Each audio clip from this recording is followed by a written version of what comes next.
Pasukan Rusia terekam menyelinap ke sekitar parit tentara Ukraina dan meletakkan bahan peledak. Akibatnya, dalam hitungan detik, parit tentara Ukraina meledak.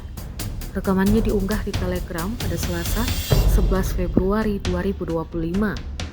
Dalam keterangan unggahan disebutkan inilah momen serangan heroik.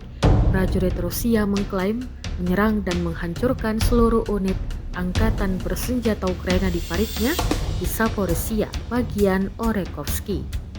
Menurut Rusia, serangan ini dilakukan pada pagi hari saat sekelompok tentara angkatan bersenjata Ukraina sedang tidur di ruang istirahat mereka. Seorang pejuang dari batalion Chetha menyelinap tanpa diketahui dan meledakkan ruang istirahat tersebut dengan ranjau anti-tank TM62.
Download Tribun X sekarang, menghadirkan lokal menjadi Indonesia.